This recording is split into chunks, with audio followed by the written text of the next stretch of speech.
FIFA가 중국의 월드컵 진출을 바란다면 심판을 조작해 한국의 골을 인정하지 않고 레드카드와 옐로카드를 더 줄 수 있을 뿐이다.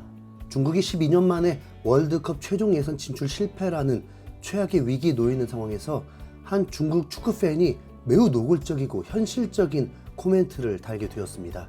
이 코멘트는 중국이 한국과의 경기를 앞두고 한 기사 내용에 달린 코멘트였습니다. 한국 언론, 공안증이 한국을 덮치고 FIFA도 불안해하다.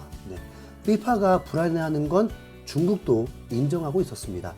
FIFA가 월드컵 역사를 바꾸면서 기존 32개국 출전 국가를 48개국으로 늘려놨고 아시아에도 본선 티켓이 2배 가까이 늘어나면서 중국이 월드컵 본선에 나갈 수 있게 한 계략이었기 때문입니다. 기사는 서두에 최근 중국 축구계에는 한국 축구에 대한 전례 없는 공포, 즉 공안증이 확산되고 있다. 이는 중국 대표팀의 2026년 북미 월드컵 아시아 지역 최종 예선 진출 여부가 한국팀의 성과에 달려있기 때문이다 라면서 직전 5차전에서 태국과의 홈경기에서 1대1로 비겨버린 결과로 인해서 월드컵 진출 가능성이 멀어졌을 뿐만 아니라 3차 예선 진출도 어려워졌다고 보도했습니다. 현재 중국이 2위이고 태국이 조 3위라서 중국이 유리해 보이지만 마지막 경기 상대를 고려하면 상황이 달라진다. 중국팀은 C조에서 가장 강한 한국팀과 원정 경기를 치러야 하고 태국팀은 가장 약한 싱가포르를 홈으로 맞이해서 경기한다.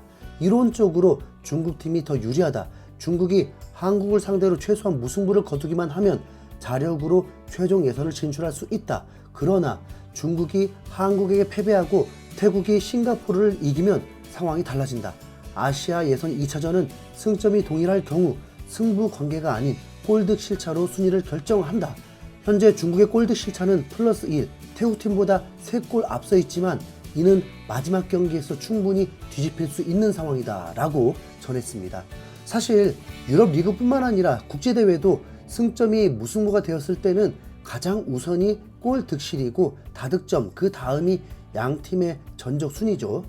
중국이 태국을 1차전에서 2대1로 이겼고 홈에서 비기면서 1승 1무기 때문에 중국보다 태국이 나은 팀이라는 것을 강조하려는 것입니다. 중국이 태국보다 나은 팀인데 왜 중국이 매우 곤란해진 상황이냐? 그건 두 가지 이유 때문입니다. 첫 번째는 중국이 최악체 싱가포르와 2대2로 비겨버리면서 승점 2점을 날려버렸죠. 우레이가 전반에만 홀로 2골을 넣어버리면서 앞서 나갔는데 후반전에 오히려 2실점을 해버리면서 무승부가 돼버린 것입니다. 그리고 두 번째는 한국 때문입니다.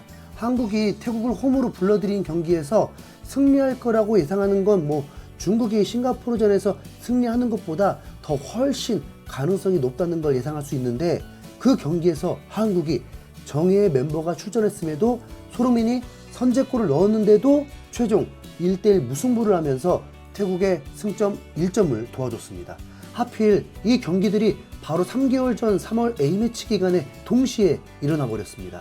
그러면서 중국은 남은 경기가 태국과 한국과의 경기였다 보니까 이미 불안감이 엄습해온 상황이었고 중국이 태국만 이겼다면 자력 진출인데 그마저도 무승부가 되면서 최악의 상황이 된 것이죠.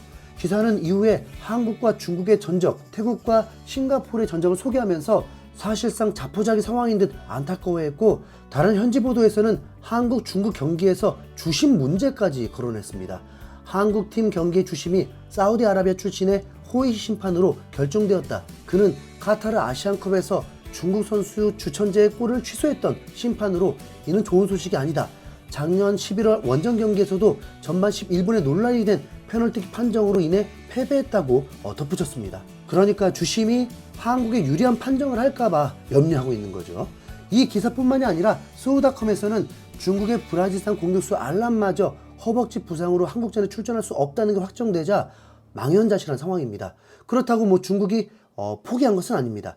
소우닷컴에서는 두 가지 이유를 들면서 작은 희망이 있다는 것을 전했는데 첫 번째는 공격수 우레이가 카드 징계를 털고 합류한다는 것이고 두 번째는 스위스 리그에서 활약하고 있는 수비수 리레이가 5월에 왼발 인대 부상으로 2달 이상의 회복 기간이 필요하다고 했었는데 빠른 회복 속도를 보이면서 한국전에 출전할 수 있도록 합류하게 되었다는 것입니다. 장린펑이라는 중국의 레전드 수비수가 빠진 상황에서 그래도 리레이를 많이 의지하고 있는 중국이었습니다. 하지만 문제는 중국의 또 다른 매체에서 중국 대표팀 감독의 전술 문제를 들먹이고 있었습니다. 중국은 아시안컵에서 비참하게 탈락한 후에 세르비아 출신인 양코비치 감독을 곧바로 경질했고 이젠 크로아티아 출신 이반코비치 감독으로 교체를 했는데 이반코비치 감독은 전통적인 4-4-2 전술을 쓰는 감독이었습니다. 우레이를 투톱으로 쓰면서 2경기 4골을 넣은 성과가 있었는데 싱가포르에게 2경기 3실점을 했고 태국에게도 홈에서 실점하면서 처참한 상황을 맞이하게 된 것입니다. 매체는 바로 이 전술이 중국을 벼랑 끝으로 몰리게 했다고 했는데 중원에서 다이아몬드 형태의 배치를 하고 단 한 명의 수비형 미드필더만 두는 방식이었습니다. 기자는 이 전술이 적절하지 않다고 전술을 비판했습니다. 왜냐하면 수비형 미드필더로 기용된 왕샹휘아는 충분한 커버 능력이 없고 경기장 전체를 커버하는 능력도 부족한데 그로 인해서 중원을 잃는다는 것은 곧 경기의 통제력을 잃는다는 것을 의미하고 경기에서 여실히 드러난 문제였다는 것입니다. 그래서 최소한의 미드필더를 2명을 둬야 한다는 것을 강조했고 그렇지 않으면 대패할 거라고 예언하기도 했습니다. 비기기만 해도 최종 예선에 진출하는 만큼 전술을 바꿔야 한다고 강조했고 5-4-2를 추천을 했습니다. 분명 한국, 중국의 경기에서 관전 포인트가 되겠죠. 기자는 감독이 고집을 부리고 전술을 계속 고수한다면 중국을 나락으로 빠뜨리고 마지막 희망마저 잃게 될 거라고 경고했습니다. 우선 기자의 분석은 매우 현명하다고 봐야죠. 한국을 상대로 맞불 작전 폈다가 7실점 대패를 당한 싱가포르고 그 주동자가 일본 감독이었는데 중국 입장에서는 미래를 생각할 여유가 없습니다.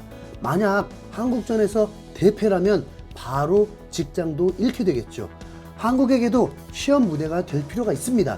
주민규, 배준호, 국대 신인 선수들의 활약과 손흥민, 이강인의 멀티골로 분위기 전환은 확실히 되었고 손흥민도 인터뷰를 통해서 매우 만족해하면서 재미있는 축구를 했다, 매우 뿌듯하다, 엄청 긍정적이었다고 평가한 만큼 이 분위기를 이어서 내려앉은 팀에게도 두들겨 팰 수 있다는 것을 보여준다면 최종 예선에서 무패 아니 전승도 기대할 수 있게 되니까요. 참고로 카타르 월드컵 최종 예선에서는 전승을 달리다가 마지막 경기 원정 경기에서 패배하면서 전승을 놓쳤었죠.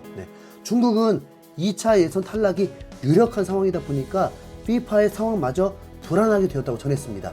FIFA는 중국을 최대 재정 후원자로 간주하고 있다. 완다그룹은 FIFA의 공식 파트너이며 많은 기업이 FIFA의 후원사이기도 하다. FIFA는 중국이 본선에 진출해 더 많은 기업 후원을 받기를 바라지만 중국이 한국을 꺾지 못하면 모든 것이 헛수고가 된다. 이 소식이 틀린 말은 아니기 때문에 중국전은 어쩌면 중국의 관여보다 FIFA의 관여가 있을지도 모르겠네요.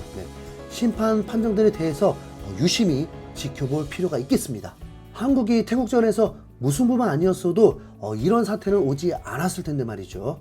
한국도 자존심이 상했던 건 맞지만 중국이 스스로 무너진 것보다 한국이 태국에게 무승부를 거둔 것으로 중국을 무너뜨리고 FIFA의 계략을 수포로 만든 거라서 책임감을 좀 가져야 할 듯합니다.